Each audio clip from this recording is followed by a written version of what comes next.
Hey, this is Judah Mantel for SceneForge Studio, and in this video I'm going to go over version 0.6.40. It has a couple small improvements and changes that will affect your workflow, so let's jump right in now.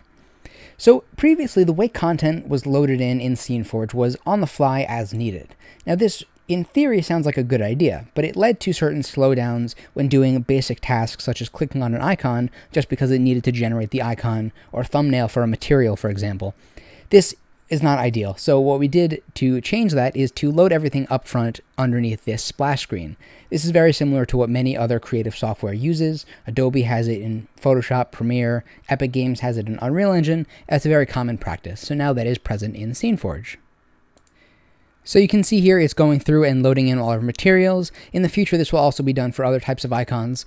And once it's finished, we have our login screen, which looks a lot nicer than the old one. So I'm going to go ahead and log in now. And once you're logged in, you have the familiar main menu screen that will probably be redesigned in the near future, but for now it works just as well as it did.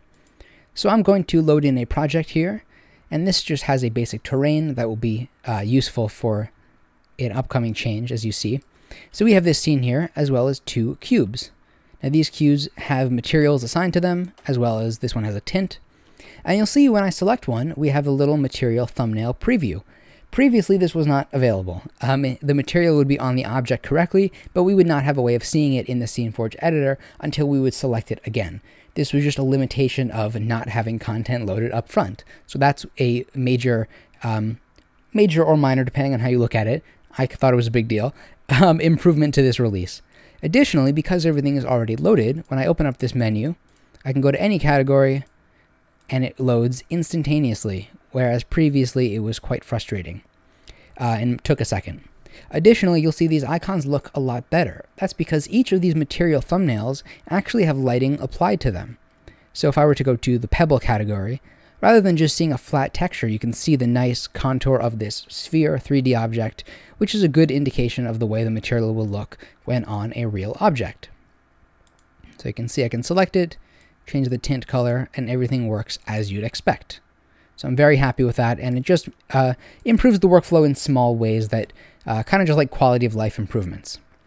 Now the bigger change in this release is the addition and or removal or change of the way the terrain painting system works.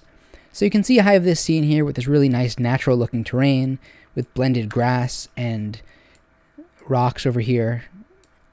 And that's because the terrain system no longer uses the same materials as other objects.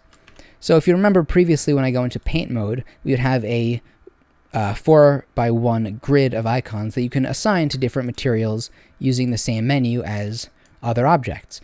This worked, but was frustrating because those materials are not meant for terrain, and therefore it didn't blend properly.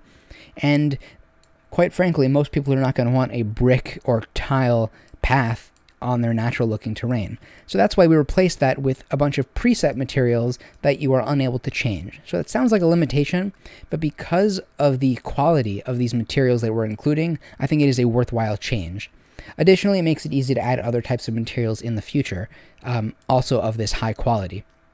So you can see that we have this drop-down menu for different material types. We have two different types of grass, a cliff, heather, pebbles, and soil. So I'm going to show that now. I'm going to increase the strength, and you can see we can paint on this type of grass, and then we also have secondary grass. So when you use the two together, you can get really nice textures on the ground. Then we have this cliff, which is great for rocky environments. As you can see here, we have this bump in the terrain that we can texture to look like a boulder. Then we have this heather, which is good for like smaller details. It's like little flowers over here. Then we have pebbles, which are good for by the water. And then also looks good blended in with some soil, which is like grass and dirt mixed together. So you can see that all together, we have a really nice selection of materials. And again, in the future, this will be expanded to have much more textures for snow and grass and leaves and other types of terrain and foliage elements.